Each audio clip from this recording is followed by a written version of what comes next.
I don't know why I've decided to tell this now. Maybe because some things, when you keep them locked inside for too long, start to rot from within. And what happened that summer in San Miguel, in my father's old house, changed me forever, even though no one else ever noticed. My name is Ethan, and I was 18 when it all began. My father, Henry, had just married for the second time. His new wife was a woman named Abigail, an art restorer who had come up from Mexico City. I didn't know her at all. I'd only seen one photograph: dark hair, pale skin, eyes that gave nothing away. I still remember the day I met her. It was June, and rain was drumming on the tile roofs of the Hercules neighborhood where the old family house stood. The facade was cracked, ivy crawling over it like green veins. Abigail was waiting at the entrance, holding a wooden crate, wearing a quiet smile that wasn't exactly warm.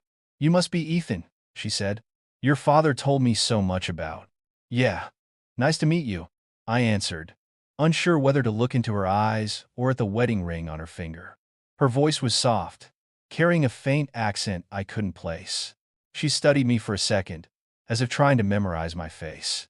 Then she brushed past me, and the air filled with a scent I can still recall: polished wood, expensive perfume, and something else underneath, something that tasted like fear. From that day on, the house changed. Not its walls or doors, but its breathing. Before, the only sounds had been the wind rattling the clay tiles and the steady drip of rain. Now, every corner seemed to have an ear, an eye, a hidden intention. Abigail brought paintings, new curtains, books that smelled of dust and oil paint, and above all, an unsettling calm. My father was away most of the time, business trips, so the afternoons were filled with shared silence. Sometimes I'd find her in the back room she had turned into a studio, restoring old portraits. Her concentration was hypnotic. I would linger in the doorway, pretending to look for something, just to hear the soft scrape of her brush against canvas. One afternoon, she spoke without turning around. "Do you like this painting?" she asked, wiping dust from a cracked portrait. "I don't know," I said. "It scares me." She gave the faintest smile. "That means it's still alive. Old paintings breathe with the stories no one dares tell them." That night, I dreamed of that same portrait, a woman with light eyes staring out from a dark background, and behind her a shadow that moved in time with my own breathing. The following days blurred into routine: school, homework, the sound of her footsteps in the hallway. But something inside me was shifting. Her presence unsettled me, not because of anything she did, but because of what she made me feel. There was a sweetness in the way she spoke, a stillness that seemed to hide storms. When we happened to be in the kitchen together, the silence grew so thick I could barely breathe. Her gaze would linger on mine a second longer than necessary, and that single second felt endless. I didn't know what to call it. It wasn't love, or attraction, or fear exactly. It was something that tied me to her with an invisible thread. Then one day, while dusting the library, I found an old envelope with her name written on it in faded ink. "For Abigail, when you return." I opened it. Inside was a yellowed photograph of a woman who looked exactly like her, but taken more than 30 years earlier. That was when I understood that Abigail was not the first woman with that face to live in this house, and maybe she wasn't entirely new to our lives either. For days, I couldn't stop thinking about the photograph. I hid it in my drawer the way someone hides a wound. I didn't know whether to show it to her, but part of me wanted to keep the secret. The woman in the picture belonged more to me now than to her. Same face, but the clothes, the hairstyle, the expression, they were from another era. The 70s, probably. Coincidence? Or was there something they had never told me? The next time I saw Abigail, she was watering the bougainvillea in the garden. The midday sun turned her hair golden. For a moment I thought that if I touched her, she would vanish like a mirage. "Is something wrong?" she asked without looking back. "No, I was just thinking how old this house is." "Yes," she said. "Old houses don't age. They just learn to hide their memories better." That afternoon, I slipped into her studio while she was out. The canvases draped in sheets looked like sleeping bodies. There were sketches, brushes, jars of pigment, and on the table an open notebook. I read only one line. "Time is a mirror that doesn't reflect, it repeats." I didn't understand it then, but the sentence followed me everywhere. That night, as rain hammered the roof, I felt something strange. The sound of water seemed to be coming from inside the walls.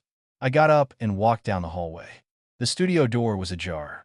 Abigail was sitting in front of the portrait from the old photograph, running her fingers over the canvas as though she were caressing a real face.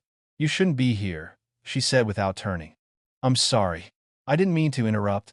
"You're not interrupting," she answered. "But some things are better not looked at too closely." I stepped nearer.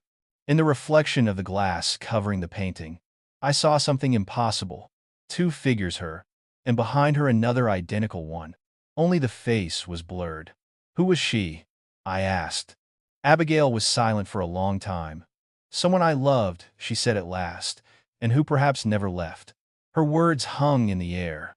I couldn't tell if she was speaking of someone living or dead, a memory or a ghost.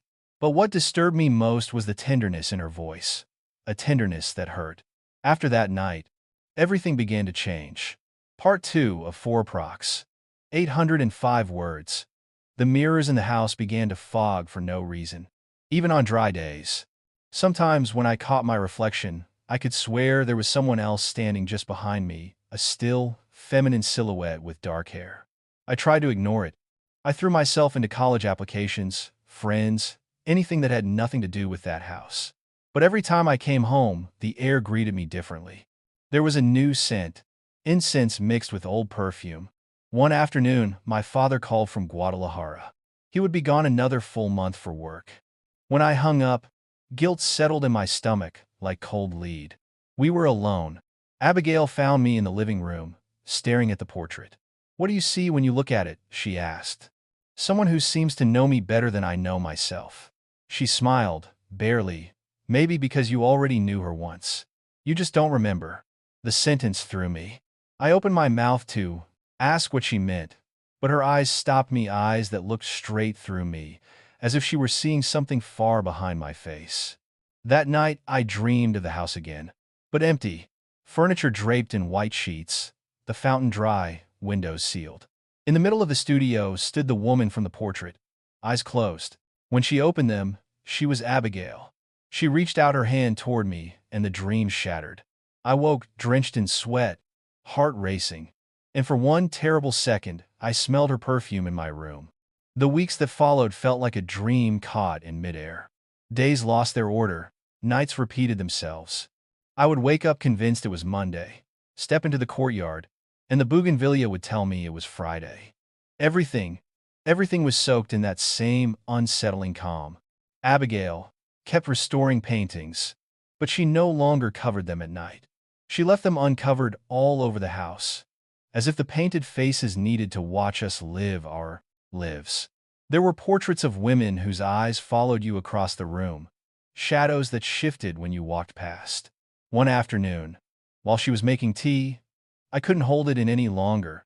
I pulled the old photograph from my pocket and showed it to her. She didn't flinch. She only looked at it with a calm that chilled me. "So you found it," she said. "Who is she?" "That depends on who you ask. To your father, she was a former owner of the house. To me, she was someone who was waiting for me." She set her cup down and looked me straight in the eye.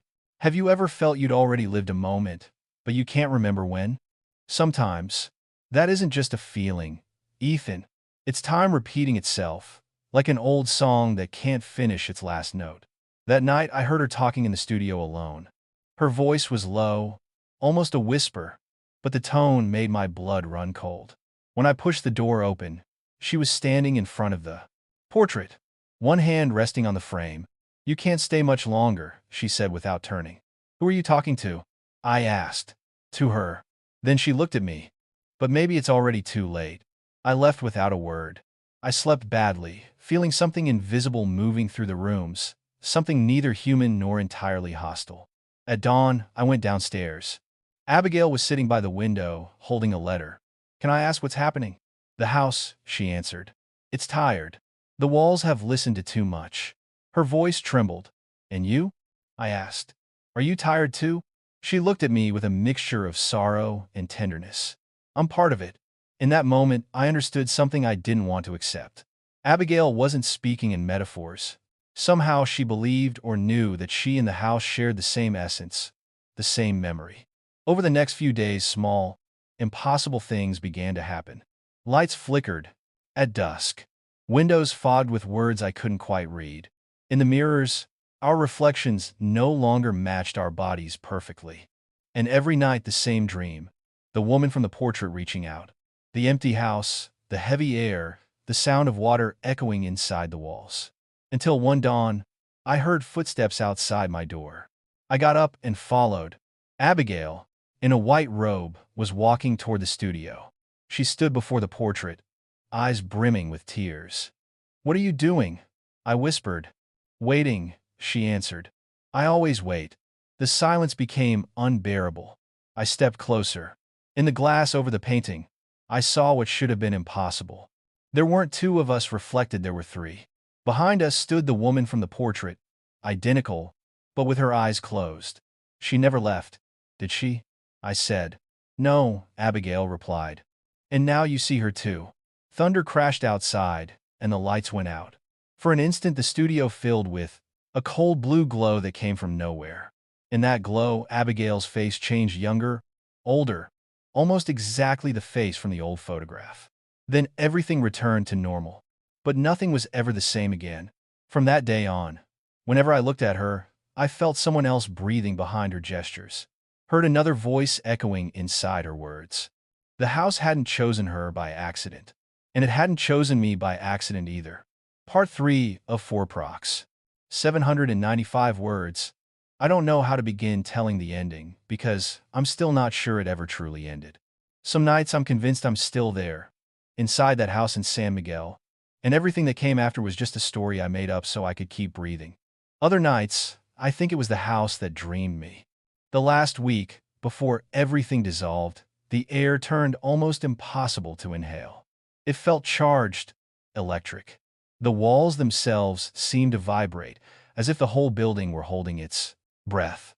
Abigail barely spoke anymore. She hardly ate, hardly slept. One night I found her in the garden, standing under pouring rain in front of the old well. Water hammered down, but she didn't move. Her white robe clung to her body. Each flash of lightning painted her like a figure brushed straight onto the air. "Abigail," I called, "come inside." She turned slowly. Her voice was only a breath. "It's almost over." "What is?" "The cycle," she said. "Everything the house remembers, it lives again. It always does, until someone stays in her place." I stood frozen. I didn't understand the words, but something deeper inside me did and refused to admit it. Then she looked at me with a tenderness that broke something open, part relief, part sorrow. "You always come back, Ethan," she whispered. "You just wear a different face each time." Thunder cut her off.